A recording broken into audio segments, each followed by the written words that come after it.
Você passou anos e anos e anos ajustando as duas economias para trabalharem em conjunto. Quando uma das economias desaba, a outra evidentemente sofre.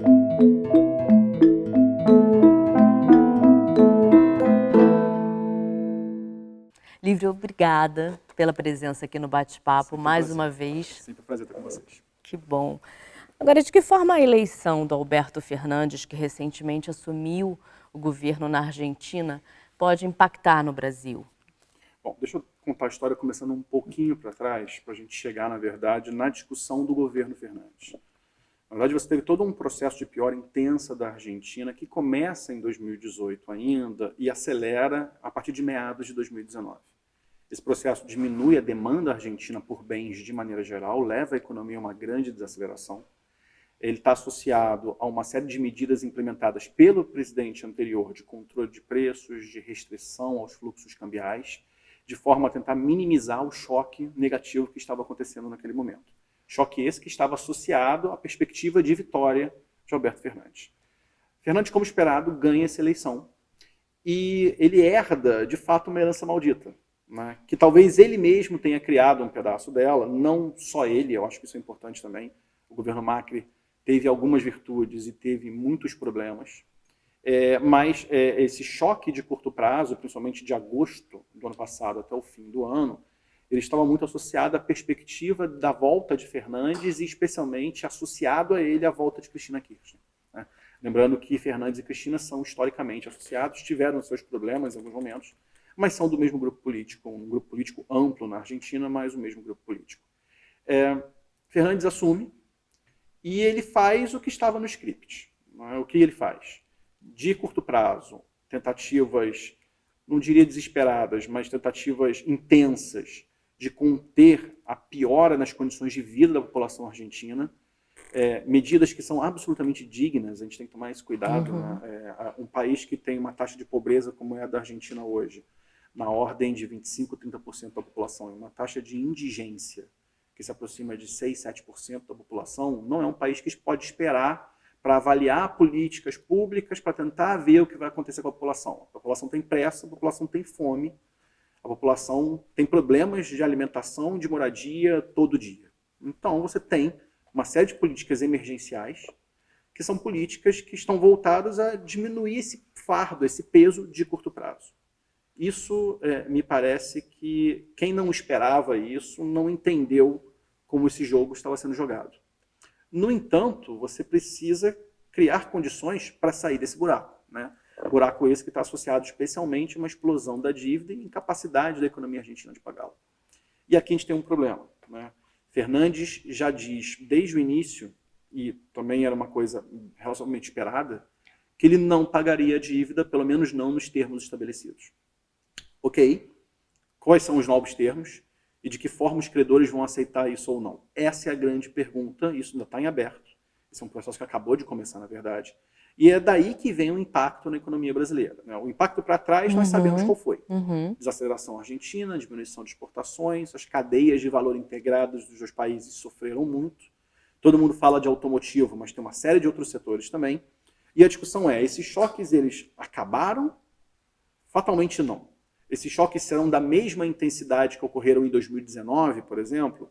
Depende do que foi feito em 2020. Então, é muito tranquilo dizer que a direção é negativa, mas é muito difícil, no momento atual, quantificar o tamanho do buraco. Né? A gente sabe que teve um choque em 2018, teve um choque maior em 2019, haverá um choque em 2020. Comparativamente, onde ele fica em relação a 18 e 19? Eu diria que em algum lugar no meio do caminho, mas com um grau de certeza baixíssimo. A informação atual baixíssima. É muito cedo ainda para avaliar esse impacto que a gente vai ter. Né? E a Argentina é o quarto principal parceiro comercial no Brasil, se a gente considerar a zona do euro como somente um parceiro. Agora, mudanças mais drásticas podem afetar a economia brasileira a médio prazo?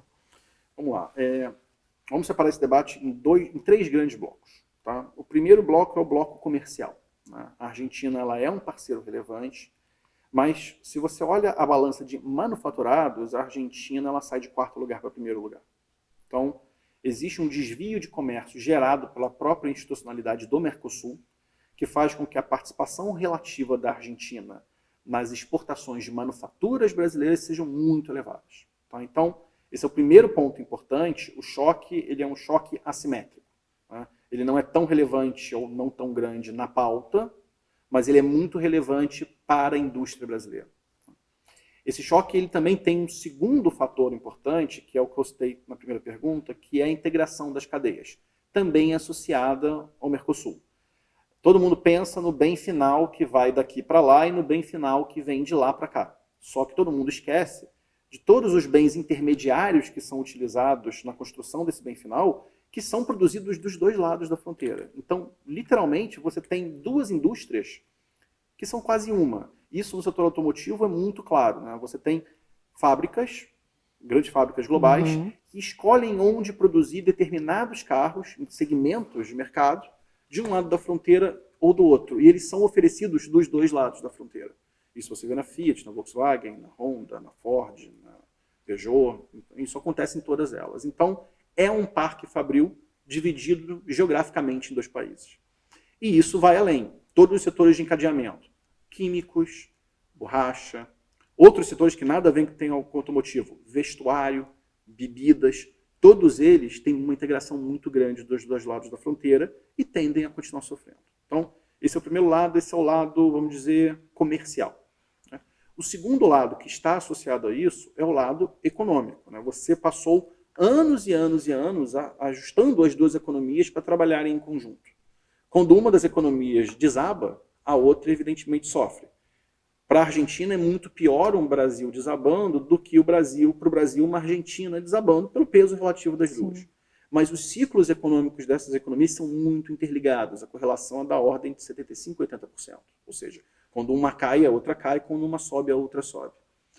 Nisso, como o Brasil, nesse momento, está numa derivada ascendente e a Argentina parece ainda numa derivada de queda, que eu não sei o tamanho dessa queda, a Argentina tende a ser um fator, de maneira geral, a puxar para baixo a recuperação da economia brasileira. Um terceiro ponto que é relevante é o ponto financeiro, que, na verdade, a gente tem que tomar um pouco de cuidado com ele. A interligação da Argentina com o mundo, ela aumentou sob Macri, e agora, sob Fernandes, de novo, a ligação foi cortada. No entanto, a classe emergente, especificamente a classe América Latina, ela acaba sofrendo com coisas que ocorram na Argentina. Um pedaço desse choque grande, desse choque já ocorreu pré-eleição e na eleição. Mas agora nós temos uma nova rodada de renegociação com os credores internacionais. A depender do que for essa renegociação, a rodada financeira ela pode voltar a ocorrer. Você não tem acesso à Argentina para operar contra a Argentina. Então, quem você usa? Os países grandes da região que têm bastante liquidez, que têm capacidade de oferta de produtos financeiros no mundo. Que países são esses? Brasil, Chile, México. Lívia, você enxergaria um outro cenário caso Macri fosse reeleito? Não, de maneira geral, não. Por quê? A gente tem que separar o que é o discurso liberal, o discurso de vou abrir aos mercados, com os fatos. Os fatos são que Macri, ao final de seu governo, implementou controle cambial, implementou congelamento de preços, implementou uma série de políticas populistas de subsídios e repasses aos setores menos favorecidos da sociedade. Por quê? Porque a situação apertou. Né? Então, ele veio, de fato, o início do governo Macri foi um início de governo que teve uma série de medidas positivas, de mais abertura, de mais integração, mas deu errado. E esse é que é o fato. E aí a discussão se deu errado por quê? Porque eles foram voluntaristas em excesso. Deu errado porque o mundo mudou e eles não perceberam. Deu errado porque eles simplesmente não consideraram o balanço de riscos correto. A gente não sabe. Mas o fato é que deu errado e Macri, do fim de mandato, não é Macri do início do seu mandato. Ele herdaria condições muito ruins. Ele continuaria fazendo políticas nessa direção. Talvez não na intensidade de Fernandes, mas, aí de novo, não é uma questão de direção, é uma questão de magnitude. Tá ótimo. Bom, a gente fica por aqui. Muito obrigada pela sua presença. Sempre um prazer. Até a próxima.